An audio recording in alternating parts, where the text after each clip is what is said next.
स्वागत है आप सभी का एमर्स एकेडमी के इस न्यू वीडियो में, जिसमें हम बात करेंगे न्यायतिर हत्याएँ। न्यायतिर हत्याएँ मतलब जो एनकाउंटर हो रहे हैं, जो कि हमें यूपी में देखने को मिल रहे हैं काफ़ी एनकाउंटर। जैसे अभी जल्दी में हुआ है अतीक अहमद का, इस टाइप के जो एनकाउंटर देखने को मिले इन्हें न्यायतिर हत्याएँ बोला जा रहा है। जिसमें हम कवर करेंगे, जो हमारा चैप्टर होगा वो भारतीय राजनीति से संबंधित है, जिसमें हम सब कुछ कवर करेंगे। जैसे भारत में जितने भी एनकाउंटर हो रहे हैं वो कितने सही और कितने गलत हैं, जिसमें सर्वोच्च न्यायालय ने कहा है जितने भी पुलिस की मुठभेड़ों में न्यायतिर जो हत्याएं हो रही हैं, जो मामले देखने को हमें मिल रहे हैं, उसमें जो पुलिस शक्ति का दुरुपयोग किए जाने पर भी चिंता जताई है सर्वोच्च न्यायालय ने। आखिर में जानेंगे न्यायतिर हत्याओं के बारे में विस्तार से, ये कैसे की जा रही हैं, यानी कि एनकाउंटर कैसे किए जा रहे हैं, इसके पीछे संवैधानिक जो प्रावधान है वो क्या रहेंगे, पुलिस के अधिकारों की बात करेंगे, इसमें पुलिस के क्या क्या अधिकार हैं, इन एनकाउंटर के पीछे पुलिस के क्या क्या रोल रहता है, पुलिस के क्या क्या अधिकार रहते हैं, इन पे भी बात करेंगे। भारत में ईजी के यानी मतलब एक्स्ट्रा जुडिशल किलिंग की स्थिति क्या बनी हुई है, इसके बारे में बात करेंगे। इसके कारण क्या है, इन पर भी जानेंगे। जिसमें सार्वजनिक जन समर्थन देखने को हमें बहुत ज़्यादा मिल रहा है, यानी कि लोगों का समर्थन भी है। इस जो एनकाउंटर हो रहे हैं इनमें लोगों का भी समर्थन देखने को मिल रहा है, इस पर भी विस्तार से बात करेंगे। जो राजनीतिक समर्थन है इन पर भी बात करेंगे। जो दंडात्मक जो हिंसाओं के बारे में जानेंगे, इसकी क्यों ज़रूरत पड़ रही है, इसकी क्यों ज़रूरी है ये, और इसे एक नायक के रूप में चिंतित किया जा रहा है, यानी कि चिन्हित किया जा रहा है, चित्रित किया जा रहा है, एक नायक के रूप में दिखाया जा रहा है। इसमें पुलिस की अक्षमता क्या रही है, इन पे भी जानेंगे। भारत में पुलिस मुठभेड़ों से संबंधित जो दिशा निर्देश दिए गए हैं सर्वोच्च न्यायालय की ओर से, वो क्या है। इसमें राष्ट्रीय मानवाधिकार जो मानव अधिकार के आयोग के बारे में बात करेंगे, क्या इनके मानव अधिकार आयोग हैं, इन सभी पर चर्चा करेंगे हम इस वीडियो में पूरी एक तरीके से विस्तार से। तो शुरू करते हैं। उत्तर प्रदेश में पुलिस मुठभेड़ यानी एनकाउंटर के मामले को देखते हुए हाल ही में जो सर्वोच्च न्यायालय है उसने भारत में जो हो रही न्यायतिर हत्या यानी एक्स्ट्रा जुडिकल किलिंग पर अपने विचार व्यक्त किए हैं। सर्वोच्च न्यायालय ने अपने विचार व्यक्त किए हैं और कहा है कि जीवन का अधिकार संविधान के तहत एक मौलिक अधिकार है, और जो न्यायतिर हत्या पर इस अधिकार का स्पष्ट हमें उल्लंघन है देखने को हमें मिल रहा है। सर्वोच्च न्यायालय ने यह भी कहा है कि हाल के जो वर्षों में भारत में पुलिस मुठभेड़ और न्यायतिर जो हत्याएं, इसके कई मामले हमें सामने आए हैं, जिससे पुलिस द्वारा शक्ति के दुरुपयोग किए जाने के लेकर भी इन्होंने चिंता जताई है सर्वोच्च न्यायालय ने। जानते हैं न्यायतिर हत्या आखिर हैं क्या। न्यायतिर हत्याओं से तात्पर्य राज्य या उसके एजेंटों द्वारा बिना किसी न्यायिक अथवा कानूनी कार्रवाई के किसी व्यक्ति की हत्या करना, इसे बोलते हैं न्यायतिर हत्या या एनकाउंटर। इसका मतलब यह है कि किसी व्यक्ति को बिना किसी मुकदमे, उचित प्रक्रिया या किसी कानूनी औचित्य से मार दिया जाता है। इसके विभिन्न रूप हो सकते हैं, जैसे कि न्यायतिर मृत्युदंड एक्स्ट्रा जुडिकल एग्जीक्यूशन,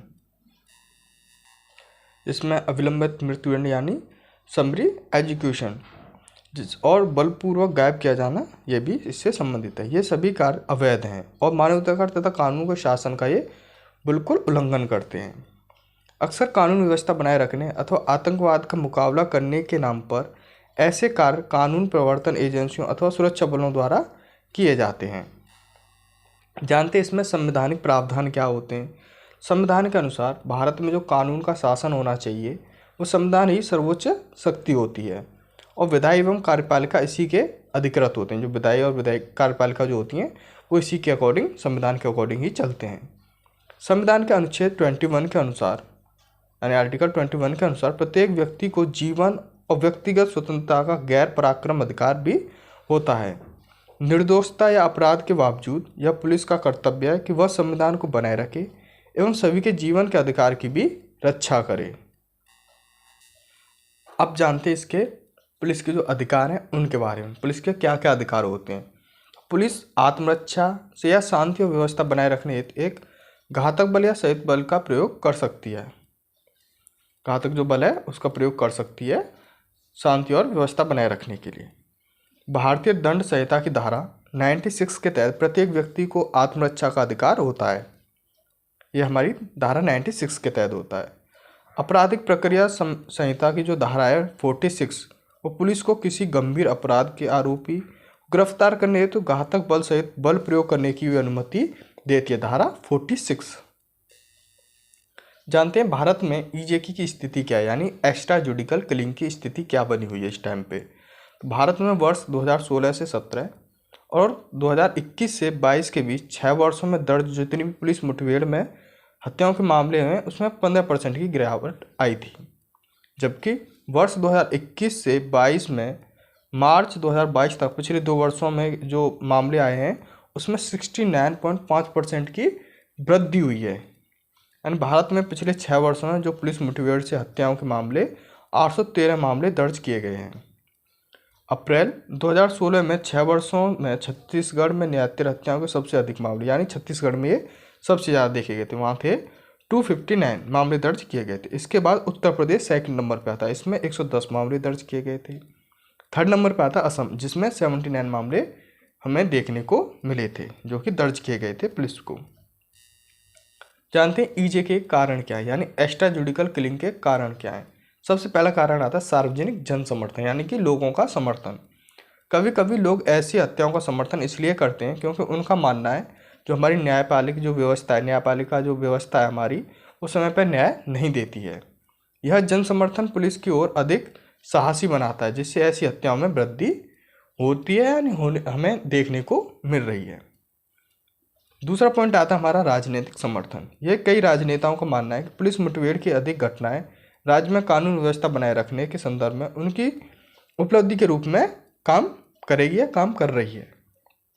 और तीसरा पॉइंट आता है दंडात्मक हिंसा। कुछ पुलिस अधिकारियों का मानना है कि हिंसा और यातना का प्रयोग अपराध को नियंत्रित करने और संभावित जो अपराध हैं उनके बीच भय की भावना पैदा करने का एकमात्र ये तरीका है। जानते हैं इसे नायक के रूप में क्यों चित्रित किया जा रहा है, यानी कि एक नायक की तरह दिखाया जा रहा है। ऐसी हत्याओं को अक्सर जनता और मीडिया द्वारा महिमा मंडित किया जाता है। इससे शामिल जो पुलिस अधिकारियों को नायक के रूप में चित्रित कर दिया जाता है और समाज को भयमुक्त करने का कार्य भी कर रहे हैं।